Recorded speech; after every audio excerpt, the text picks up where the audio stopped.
What is it about these sustainable companies, these sustainable ventures, the sustainability as a mindset that's actually helping the companies innovate more? And so that's kind of what I wanted to ask myself. And a few years ago, a book publisher reached out to me and asked me to write a book on innovation.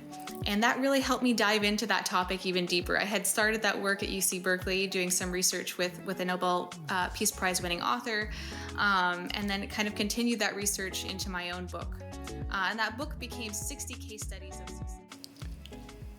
Welcome to another episode of the Social Hotelier Show with me, Sam-Erik Ruttmann. We dive deep in the world of visionary leaders, reshaping industries with passion, purpose, and perseverance. Today I have the pleasure of hosting Vanessa Thompson, a pioneer in sustainable finance and innovation who has spent over a decade driving transformational change within global corporations and trailblazing pathways toward impactful sustainable futures.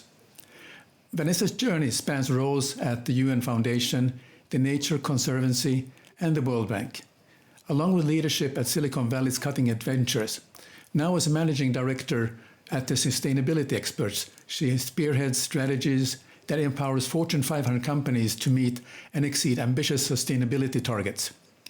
With her groundbreaking book on sustainable leadership set to release next year, I can't wait to see that one. Well, Vanessa is ready to share her insights on how businesses can not only embrace sustainability, but use it as a catalyst for innovation and growth.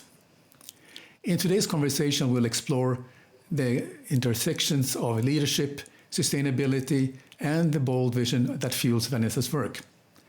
This episode is not about ideas. It's taking about action to create a legacy of responsible, conscious growth.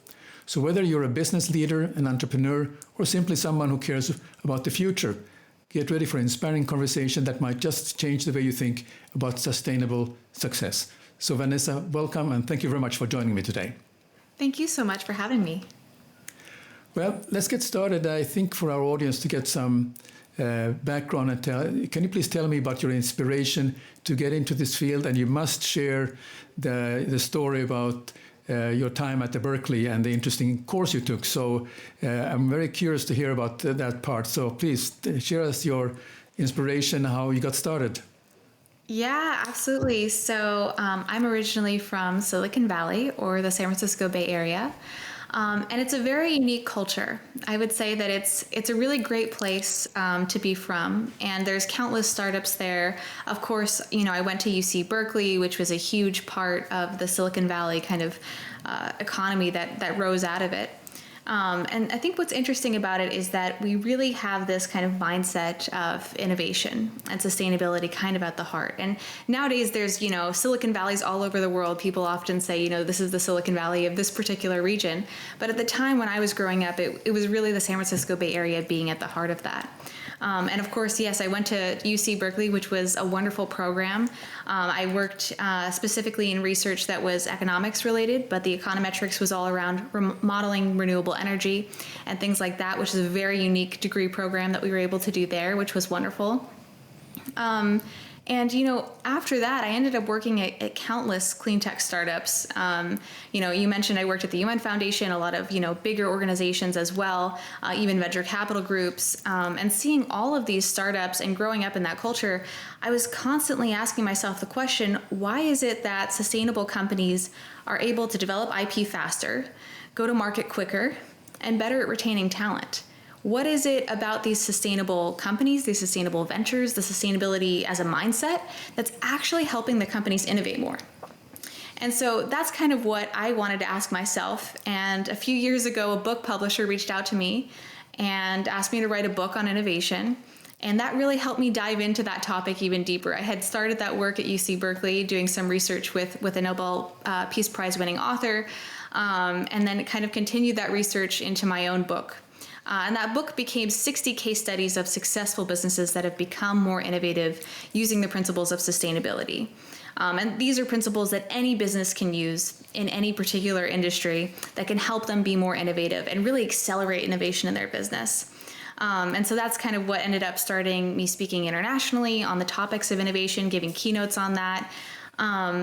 And, as I was working on these workshops with different companies, I was really helping them, come up with new product ideas, helping them innovate in their organizations.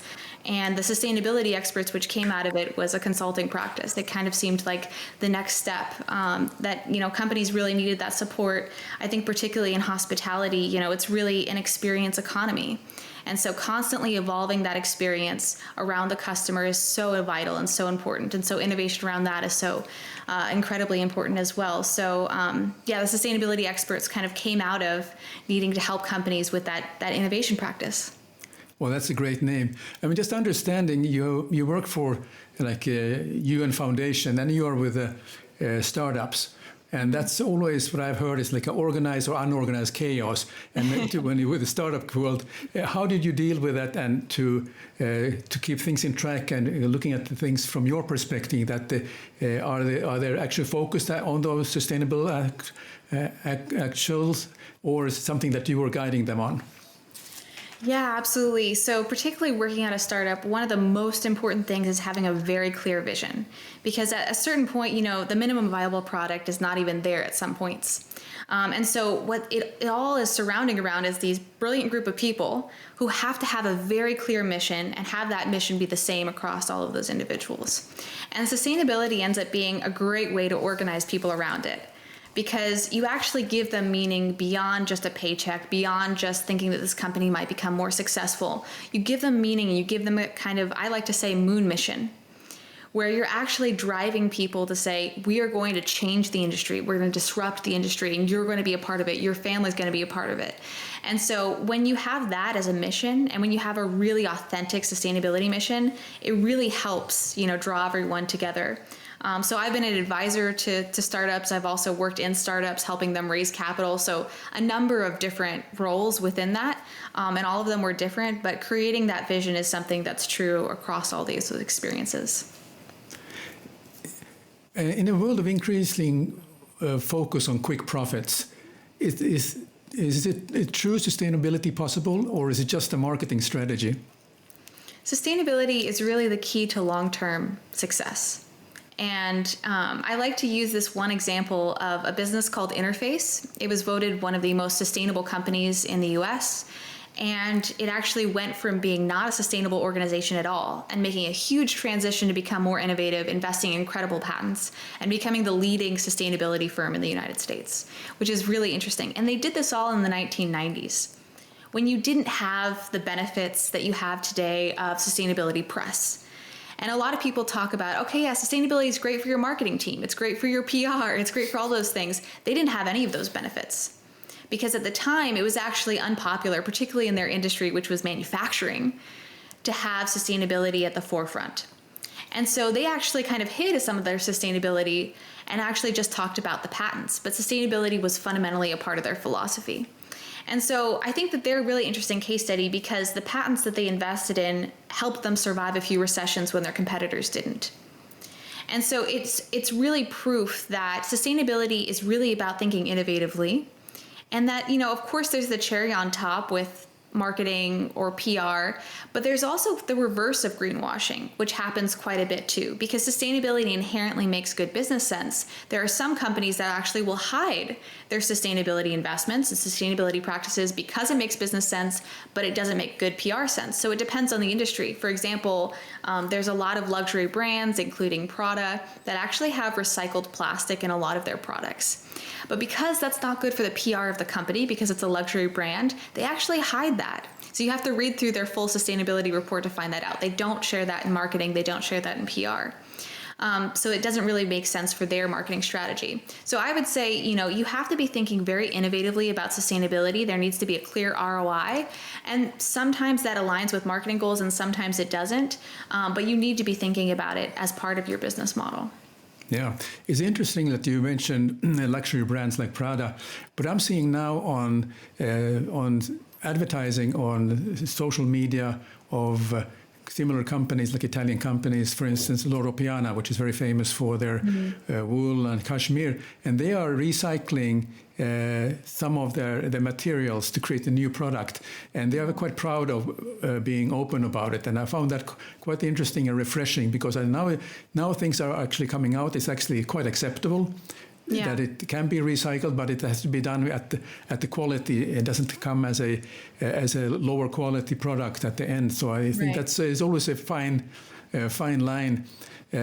But also, I mean, you mentioned about hospitality, and I'm afraid to say that our industry has been really notoriously about that. We are very proud of not using plastic straws anymore. I mean, and if that's where our mission is, that we are kind of in a sad state, and there's a lot of work to be done with this. Have you kind of kept an eye a little bit on about hospitality, what they are doing, and are there certain things that you think that would be very helpful from your point of view that they should pay more attention to? Yeah, absolutely. And I think that, something that's somewhat overlooked to a large regard is that when we're thinking about building experiences for customers, nature is actually at the heart of that. When you think of experiences that are positive for individuals, nature is somehow a part of that experience. When you think about just the interior design, when you walk into a hotel, beautiful hotels and aesthetic places have natural elements as a part of that aesthetic. They're going to have beautiful wood. They're going to have some kinds of plants on the inside. You're going to have a water element. All of those things are vital to have a great aesthetic. So even just thinking from an aesthetic point of view, nature is a part of a fundamentally good experience. And there's tons of research around this, but it's super interesting to actually dive into. Because just when we think about a 10-minute walk in nature, of course, that lowers your blood pressure, it makes you relax, it reduces feelings of anxiety, all the things that you want to do when you're on vacation, when you're at a beautiful hotel. But what's also interesting is that it also reduces chances of cancer. It reduces all sorts of symptoms of disease. So nature's fundamentally a part of us, and it's fundamentally a part of positive experiences. And so when we're thinking of beyond just removing harm, but actually investing in a quality experience where you actually can have a higher margin and more value for your customer, you fundamentally need to be thinking about how am I going to invest in nature strategically to have a great experience. And nature's fundamentally a part of that. And I have a few examples that we can get into. But that's kind of when we're thinking about a concept of how do we want to invest in our business to have greater value, nature's at the heart of that. So we need to be thinking about how do we bring in more elements of nature to enhance our overall experience.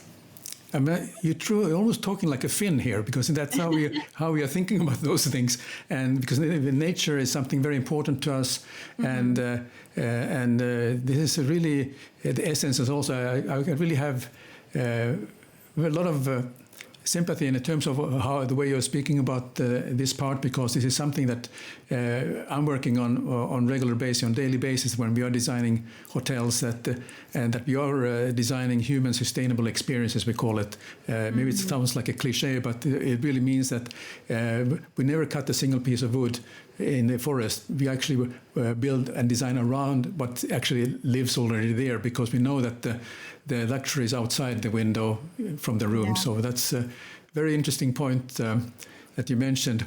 But one part also about in hospitality, which is quite important, and I have comes from the time when I was thinking of what is the definition of hospitality.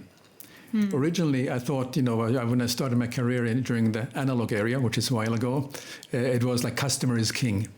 That's how we were taught about these things. But now, definition of hospitality is, what I talk about is community. So this is something that I think feel very important, and I think I want to just maybe a question: how do you balance the needs and traditions of local communities with the goals of global development projects? Any thoughts you have on this aspect? Yes, absolutely. And actually, one great case study from our book comes to mind with this.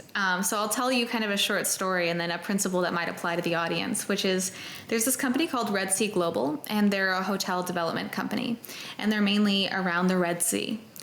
And they come into areas, and of course what happens with a lot of hotel development is that the local community is not valued, they're not heard. Sometimes they're occasionally moved out of a certain area. So there's a lot of problems that can arise from that. And Red Sea Global wanted to change that. And so they came in with the mindset that we're going to listen to the local community, and we're really going to listen. And this is always the hard part. They did listen. And the locals asked for two things that seemed at first to be completely unrelated from their business model, but ended up being the key differentiators that made them succeed in the market. But at first, it seemed strange. The first one was that they wanted a banana farm.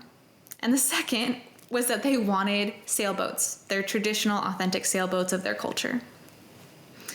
Both things, most business people would say, that's great, but that's not really what I do. And Red Sea Global was going to be innovative about this. They said, okay, how are we going to make this work and make this make sense for our business model? So they invested in the banana farms. They made huge investments into agriculture around the area and created a very unique farm-to-table experience that differentiated them in the market and got very high ratings for all of their restaurants. In fact, many of their guests actually went specifically to the hotel for those experiences. They also invested in sailboats, which became a very unique cultural experience that people could enjoy when going to their hotels, that no other hotel had these unique sailing experiences. So specifically for people who were interested in sailing, this was an experience you could have nowhere else in the world. And so in terms of embracing the local culture, actually became their key differentiator in the market. And I think this is particularly true for hospitality. Sometimes it doesn't always make sense at first, and you do have to make that initial investment into really understanding the local culture, understanding how that connects with the business model. However, if you take that time to really invest in the local culture and bring that local culture into your experience, it wildly differentiates you in the market. And this is something that the most successful hotels actually do, is they bring in the local culture to some degree.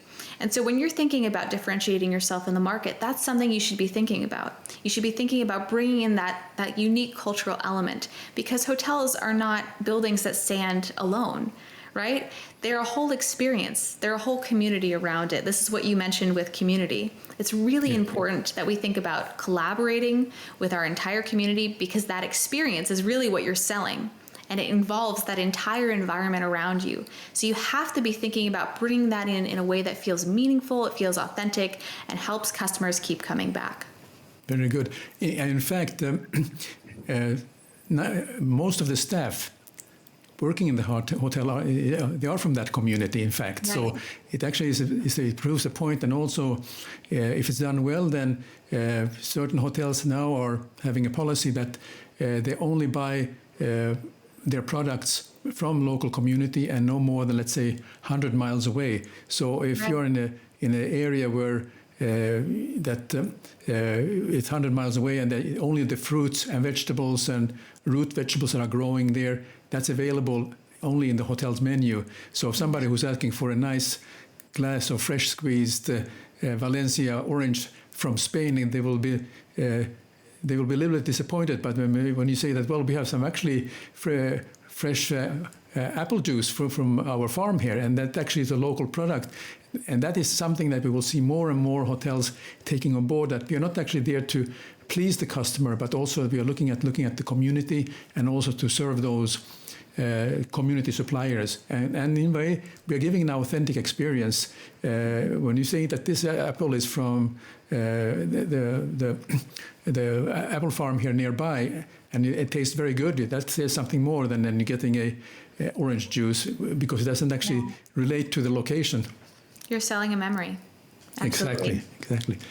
Wow, you really sound like a hotelier. I like that.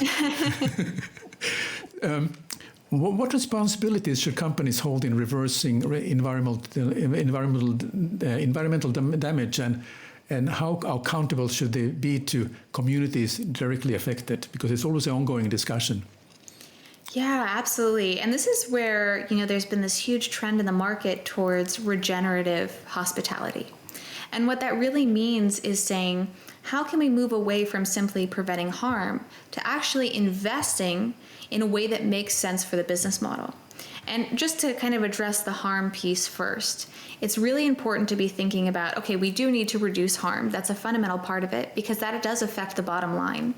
And there's companies like Seabin that are a great example of this. So Seabin actually creates trash cans that exist in the sea for litter and debris for specifically coastal hospitality, when we're thinking of that, debris that come from the sea, so that they don't wash up on shore, because that does end up affecting the hotel experience. And if you have huge mounds of plastic, even if you didn't produce it, if it's coming from the sea and washing up on your beaches, that does end up affecting your hotel. It does end up affecting the experience.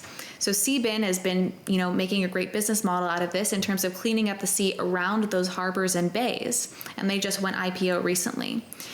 So there's a lot of organizations and a lot of companies that you can partner with to reduce that harm, so that you can make sure that you're giving the best experience to your customer. Then beyond that, when we're thinking about, okay, not just reducing harm, but really investing in nature itself, that becomes the really interesting and wonderful part of it. So when we think about something just as simple as planting trees, let's think about planting trees around your hotel. It actually increases your property value by up to 15%, just by planting trees. That's an incredible ROI when you think of a few cents for a tree seed. And you think of the 15% increase in valuation of your property. That's just talking about the real estate aspect of your property. That's incredible. And that also does translate to customer loyalty and retention, and also increasing the value that you can also charge your customers as well too. So thinking about investing in nature is an incredible piece of hospitality.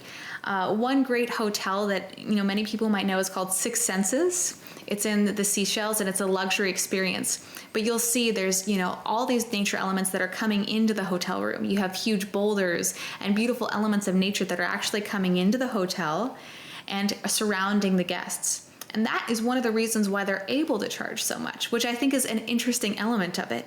When you have nature quite literally coming into the hotel room, by having beautiful walls that are part of the natural space itself, people are willing to go out of their way to a hotel that offers that.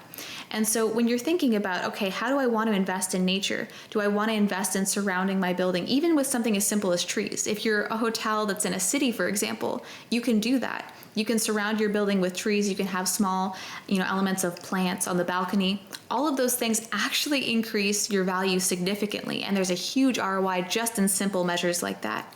But when you're wanting to think about how can I innovate beyond that, regenerative hospitality is all about thinking about, okay, how can nature be at the heart of this experience?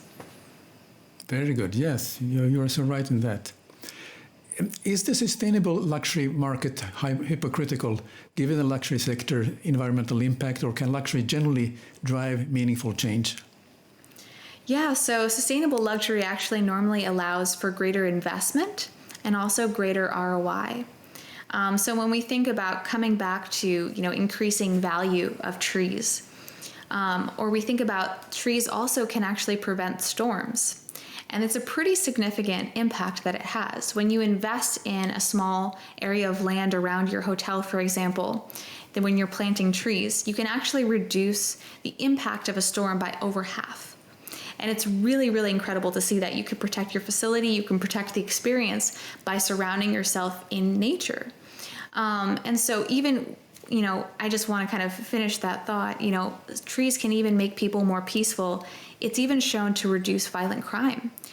In neighborhoods that have more trees, it actually reduces violent crime. So it affects our psychology so much that we're less likely to commit a violent crime by simply seeing a tree. That's a pretty profound impact that it has. And so when we think about sustainable luxury, what we're able to do with that is we're actually able to invest more into the source of value that's enabling us to charge more and enable us to see a higher ROI. So we can see this with capital infrastructure investments like solar or reusables as well too. We can have that higher upfront cost that ends up actually reducing costs over time. But this is also good not just for sustainable luxury, this is also good for affordable accommodations as well. What you see with renewable energy is that it's actually the cheapest form of electricity that there is. And when we think about reusables long term, that actually does end up cutting down on long-term costs when we think about how can we have more reusables as a part of our experience. And it ends up actually delivering a lot more value too, because when you have things in glass and metal and wood and these natural elements, people want to come back and they actually have a more enjoyable experience. So there's a lot of information there, but I think that sustainable luxury offers you to invest more into what's giving the customers value. Yeah, absolutely. Are regulatory frameworks around the world enough to support innovation we need in sustainability, or they hinder more than help? No, I wouldn't say that regulation is enough. And regulation also isn't normally innovative enough to come up with the solutions that you need to be thinking about. So hotels need to be thinking about sustainability in their spaces. It's, a huge part of the business. And they're also heavily affected by pollution. So this is a fundamental part of the experience. There's really no way around it. And business people and innovators, they really have to think differently. And they have to be thinking in a way that's more innovative. I like to say an innovator is someone where others see a problem, they see a product. And so you have to be thinking about where is the opportunity here. The Nature Conservancy is great in assisting businesses with thinking about how can I invest in nature and actually get a profit out of it. There's other firms as well like that. But regulation, I think, will always assist. We see this, with solar. Solar, will be a little bit cheaper when regulatory environments come in.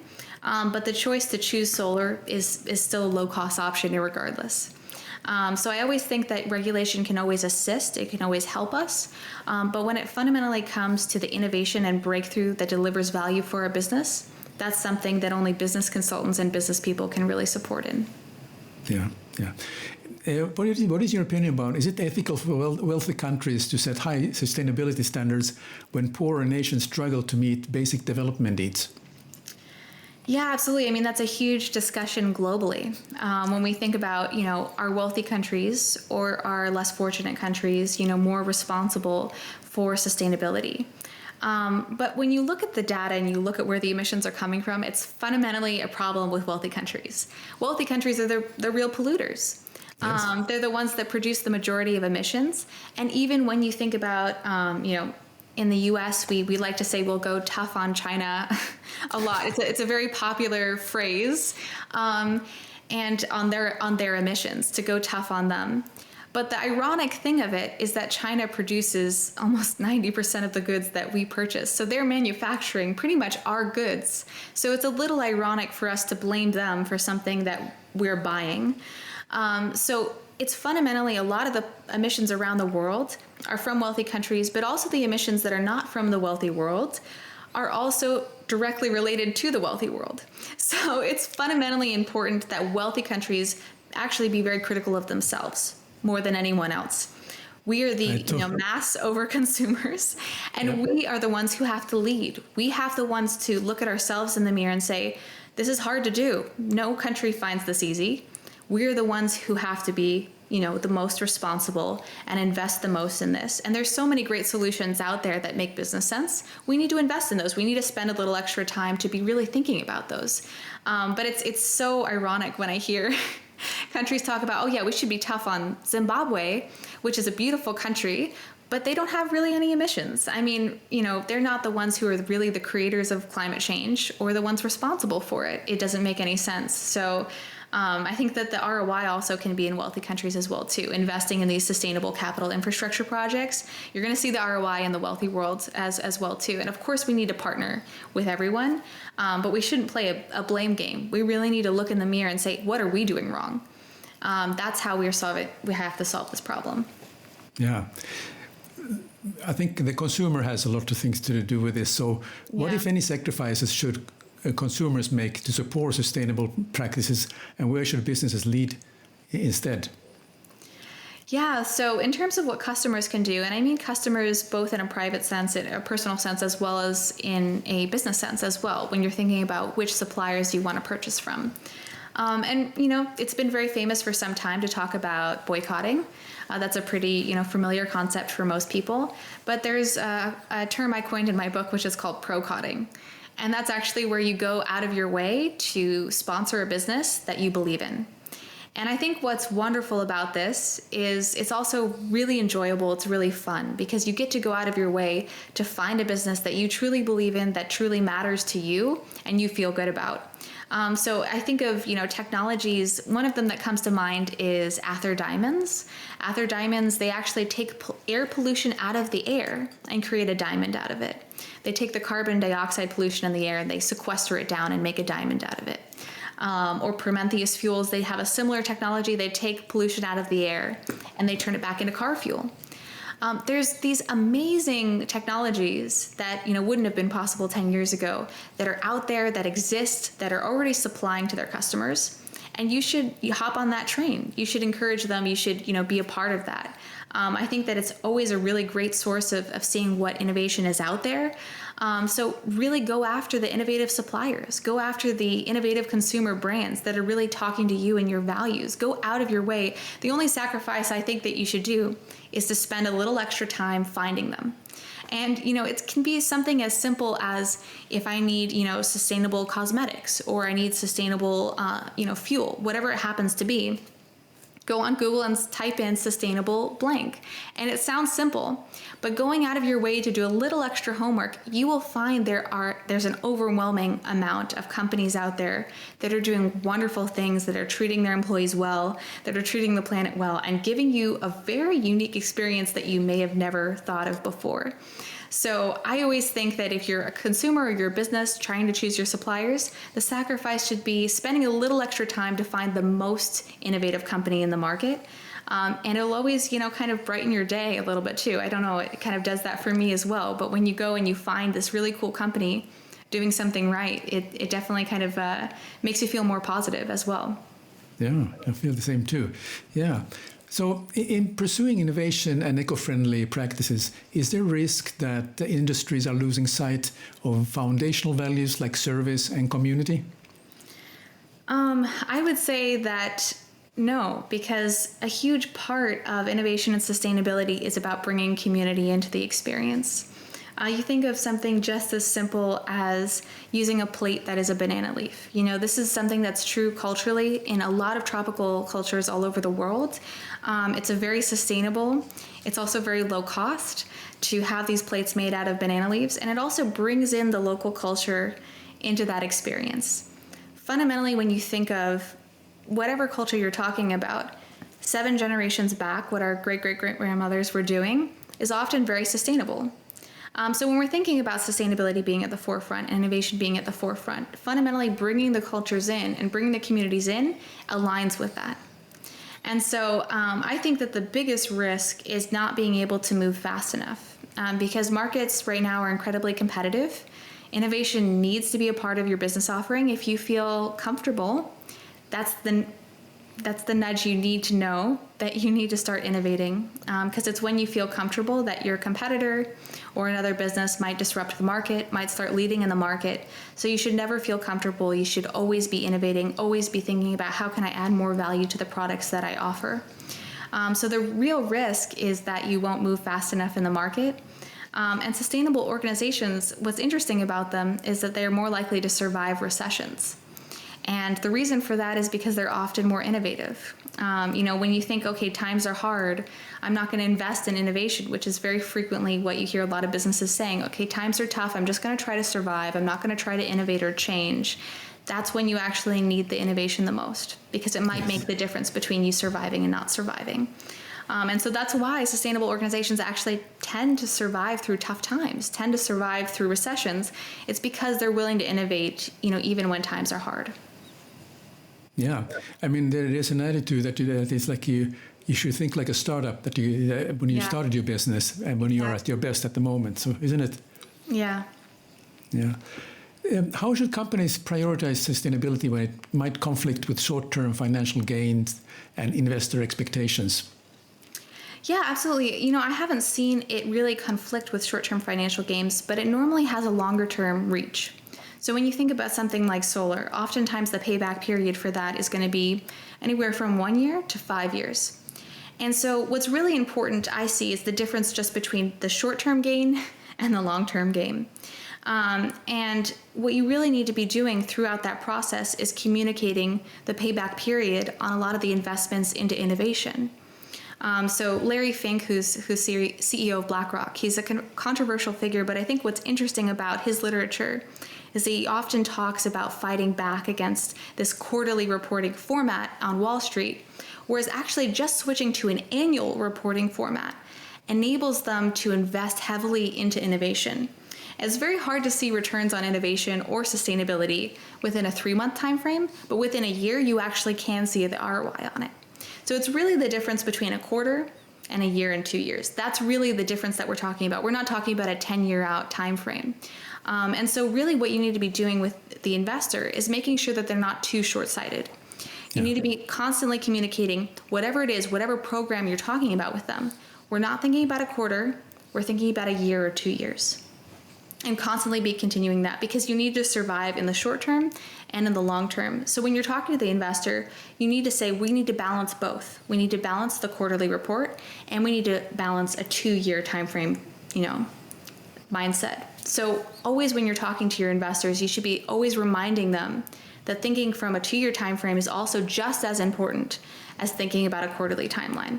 So you need to have metrics, you need to be constantly communicating that and making sure they're not losing sight of that long-term vision. Yeah, so true. Do you believe true innovation in sustainability will only come when there's a fundamental shift in human values? If so, what does that shift look like? No, I think that the markets actually are really demanding continuing innovation. And innovation needs to continue for, again, not just that 1-year period, but onwards. And so the only way to do that is to integrate the long term into your mindset. When I think of, the really foundational investors in solar, a lot of them were pension funds, which is kind of interesting. They were the ones that really invested in solar in the early days to bring down the price and to really invest in the technology. This is actually not because it was morally right or because they had a sustainability focus at all. It's what made most business sense, because thinking from a 30-year out standpoint at that time, solar made the most sense in terms of its return on investment. So whenever you integrate the long term into your business model, innovation and sustainability thrive. And so, I think that what we're seeing right now is that, we really need to be thinking about that long-term survival. And so sustainability is fundamentally a part of that, because it enables us to think out of the box to be able to innovate. Yeah, we're also thinking about the generation that is 5-6 years old, and what kind of world are we leaving to them? Yeah, absolutely. Yeah. Well, Vanessa, I have 2 more questions before we wrap up. And one question I'd like to ask all my guests, besides what we talked about, which was a lot, what trends do you see happening in hospitality that hoteliers should take note of? Yeah, absolutely. Well, I think actually in a way it does tie in a bit. But I think that one of the things that I see as a trend in hospitality is really bringing in very unique experiences, particularly what we see with the crowd that is under, 35. This particular generation of consumers is particularly interested in experiences, even more than luxury goods. Services are, on the rise, and they're particularly important for this crowd. So, they're spending more of their disposable income on hospitality, on services, than the previous generations that were more likely to invest in luxury goods than luxury services. So this is something that's particularly relevant for them, and making sure that we're incorporating their values into it is also what enables you to differentiate yourself in the market. And one of the key ways is including community and culture into your experience so that you can differentiate yourself in the market. There's a lot of noise out there, and so making sure that you stand out is really important. Yeah, absolutely. So lastly, if people are interested to find more about the sustainability experts and what you do in terms of keynote speeches, I know you've been on TED Talk and so on, so how can they find you? Yeah, absolutely. So we also have our own podcast as well, too, in addition to the keynotes, which you can find on Spotify, you can find on Apple Podcasts, all the typical podcast platforms. But if you're interested in looking at us for speaking, consulting, or looking at the podcast, I really recommend connecting with us on LinkedIn. That's really the site that we're able to connect and collaborate with the most people on. And you can find us at The Sustainability Experts. And our website is the-sustainability-experts.com. And coming shortly in the next week, vanessathompson.com will also be the go-to place for keynote speaking. So we would love to collaborate with you and learn from you. If you just want to share, a really interesting experience that you think would be helpful for the sustainability experts, feel free to reach out to us. Fantastic. Well, thank you very much, Vanessa. This has been a very good discussion. I learned a lot about you and also about your values and what you stand for. So thank you very much again. It has been a delight. Thank you. Thank you so much. Thanks for joining us this week on the Social Hotelier Show. Make sure to visit our website, the Social Hotelier Show, blueberry.net, where you can subscribe to the show in Apple Podcast, Spotify, Google Play, or via RSS, so you never miss a show. While you're at it, if you find value in this show, we appreciate a rating in Apple Podcast. Or if you simply tell a friend about the show, that will help us out too. Be sure to tune in for our next episode.